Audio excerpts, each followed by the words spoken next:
یہ بھی ہمارا بڑا سوشل فنکشن ہے، بہت بڑا، اور اس میں فضول خرچیاں ہو رہی ہیں، حرام کی کمائی ہوئی کمائی جو ہے وہ پانی کی طرح بہائی جاتی ہے۔ ابھی مجھے ایک صاحب نے بتایا کہ ممبئی میں 2 شادیاں ہوئی ہیں مسلمانوں میں، ایک میں 1.5 کروڑ روپیہ خرچ ہوا، ایک میں 80 لاکھ خرچ ہوا۔ ہم نے وہاں اصلاحی تحریک شروع کی، ضیاء الحق صاحب نے بھی کوشش کی تھی، آرڈیننس پاس کیا تھا، لیکن یہ چیزیں قانون سے نہیں۔ آپ کہیں کہ کسی دعوت میں 50 سے زیادہ مہمان نہیں آئیں گے، وہ 100 آ گئے تو زیادہ سے زیادہ یہ ہوگا پولیس والوں کو رشوت کا کھاتا کھل گیا، جو یہ پیسے لے جائیے صاحب۔ کبھی کبھی وہ پکی پکائی دیگیں لے جا کے اپنے تھانے میں بیٹھ کے کھاتے تھے، لیکن قانون سے نہیں بدلتا مزاج۔ ہم نے کیا طے کیا؟ دیکھو یہ ہے چٹان کی بنیاد۔ آپ کو بڑی اونچی بلڈنگ بنانی ہو تو دیکھنا پڑتا ہے چٹان نیچے بنیاد زمین کیسی ہے۔ تو بنیاد کیا ہے؟ آپ سادگی کرو، سادگی کرو، سادگی کرو، یہ واسطہ بے معنی ہے بالکل، اس لیے کہ غریب کی سادگی کچھ اور ہے، امیر کی سادگی کچھ اور ہے، سادگی کے ایک معنی تو نہیں ہے۔ لہذا کوئی جو ہے راک فاؤنڈیشن وہ تلاش کی جائے، وہ ہم نے کی تلاش۔ جو تقریب حضور سے صحابہ سے ثابت ہے ضرور کرو، ضرور کرو، ضرور کرو، عضوا علیہا بالنواجذ، اپنے دانتوں سے پکڑ لو اس کو۔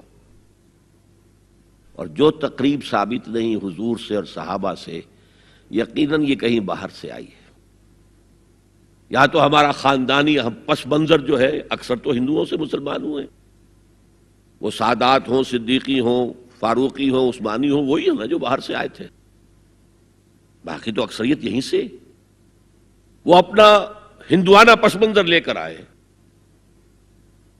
تو جس کا ثبوت صحابہ کے دور میں نہیں، وہ یقیناً باہر سے آئی ہوئی چیز ہے، اس میں پھر سادگی نہیں، اس میں کمی نہیں، جڑ سے کاٹو اس کو۔ اس بنیاد پر ہم نے 5 فیصلے کیے، ذرا سن لیجئے آپ بھی، اگر آپ کوئی سوشل ورک کرنا چاہیں اس کو عام کریں۔ نمبر 1، نکاح مسجد میں۔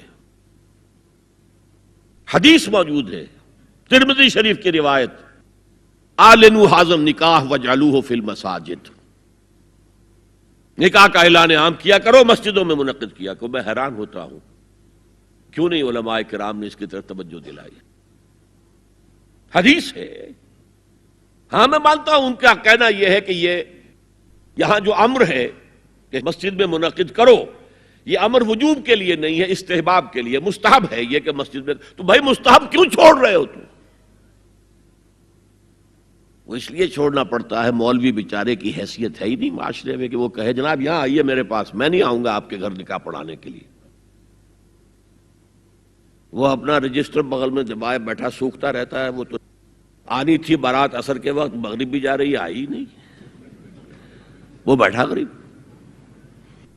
پہلے 20-30 روپے ملتے تھے، اب 200 300 400 ملتے ہیں، اور کیا ہے۔ میں نے انہیں یاد دلایا، دیکھو شرم کرو، عیسائیوں نے آج تک اپنے چرچ کی اور اپنے پادری کی عزت یہ رکھی ہے کہ شہزادے اور شہزادی کی شادی ہوگی وہ بھی پادری چرچ میں آئیں گے۔ شہزادے کی شادی ہو رہی ہے تو جو ان کی پارلیمنٹ کے ساتھ ہے چرچ، وہاں شادی ہوگی، وہاں پردہ نہیں ہے، لڑکا لڑکی دونوں آمنے سامنے کھڑے ہو کر قول و قرار کریں گے۔ ہمارے ہاں پردہ ہے، تو اس لیے لڑکی کے گھر بھی جائیں گے تو لڑکی تو محفل میں نہیں آئے گی، لڑکی کا ایک وکیل ہوگا، وہ وکیل اجازت لے کر آئے گا، 2 اس کے گواہ ہوں گے، اس کے سامنے اجازت لی گئی، پھر وہ نکاح خواہ کو اجازت دیں گے، وہ نکاح پڑھا دیں گے۔ پہلی بات یہ ہو گئی کہ نکاح مسجد میں۔ نمبر 2، نکاح کے موقع پر کوئی دعوت طعام نہیں، کوئی ثابت نہیں۔ دعوت طعام صرف ایک ہے، وہ ولیمہ ہے، اور اس قدر معقول بات ہے، سب باپ اپنے سینوں پر ہاتھ رکھ کر سوچیں اور میری بات سنیں، کیا بیٹی کو گھر سے رخصت کرنے کا وقت جو ہے وہ خوشی کا وقت ہوتا ہے؟ جب بیٹی گھر سے جا رہی ہو، کوئی جانور بھی آپ قربانی کے لیے، کوئی مینڈھا کو بکرا لے آئیں 8-10 دن پہلے اور بچے مانوس ہو جائیں، تو وہ جب آپ ذبح کرتے ہیں تو پچھاڑے کھاتے ہیں کہ نہیں بچے؟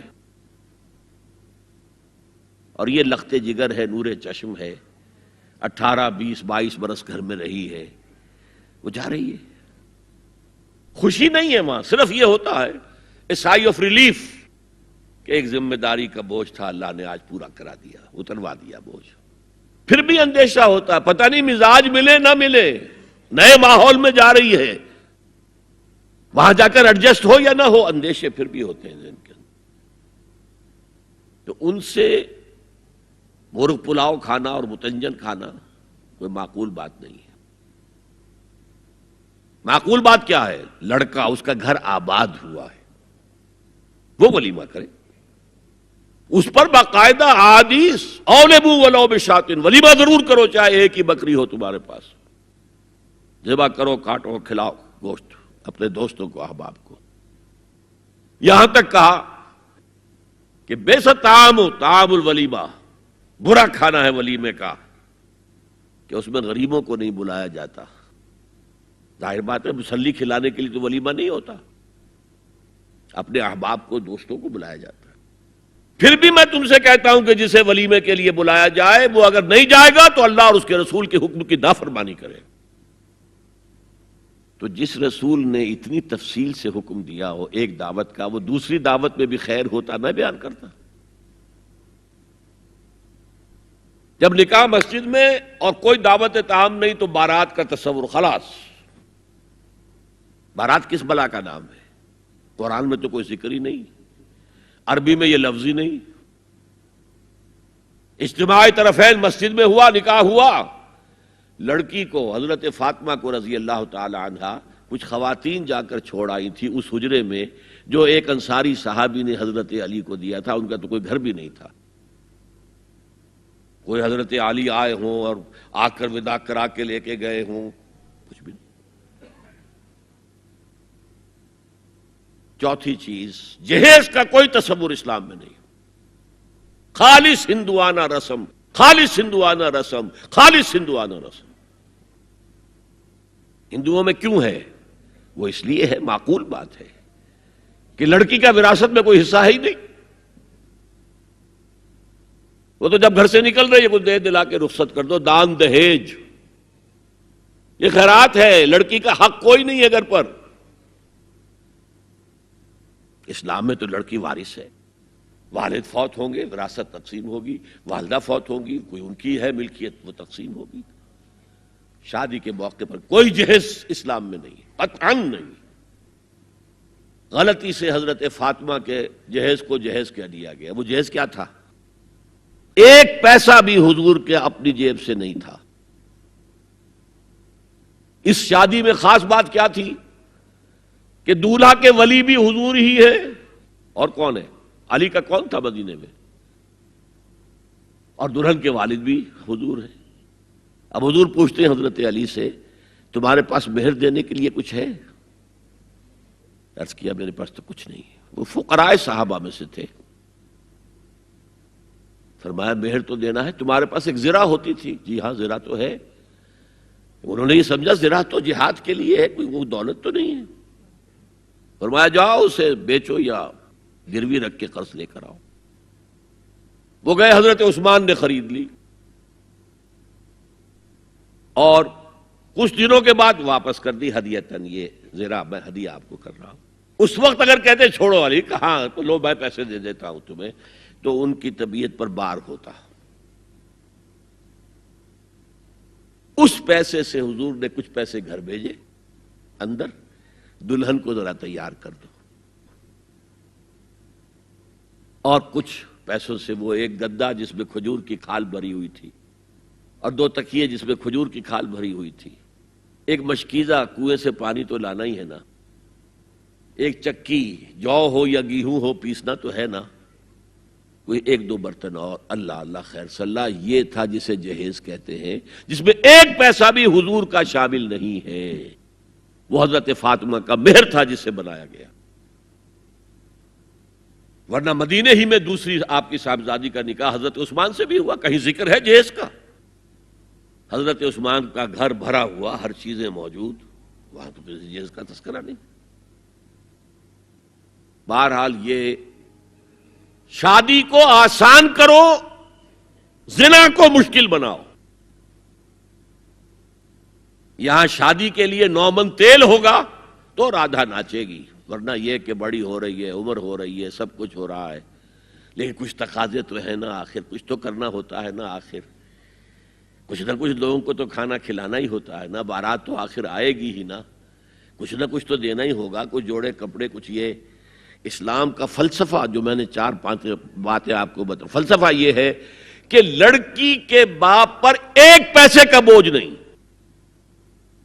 اس نے لڑکی پال پوس کے تمہارے حوالے کر دیا، اب اور کیا چاہتے ہو تم؟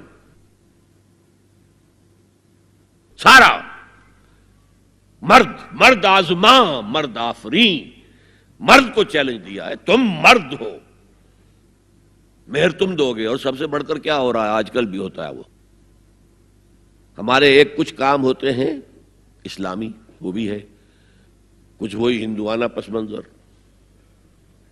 نکاح کی محفل میں چھوارے کون لے کے آتا ہے جی؟ لڑکے والے. اور پلاؤ کن سے کھاتے ہیں بھائی؟ جس وہ تمہیں مرغ پلاؤ کھلا رہا ہے وہ چھوارے نہیں بانٹ سکتا تھا؟ یہ ہے اسلام اور غیر اسلام کا امتزاج. چھوارے لڑکے والے لے کر آئیں گے اور پھر دعوت اڑائیں گے لڑکی والوں کی طرف سے. هي الحلقات تحفظني بآيات من القرآن، هي الحلقات تملأني بحب المصطفى العدنان، هي الحلقات تحفظني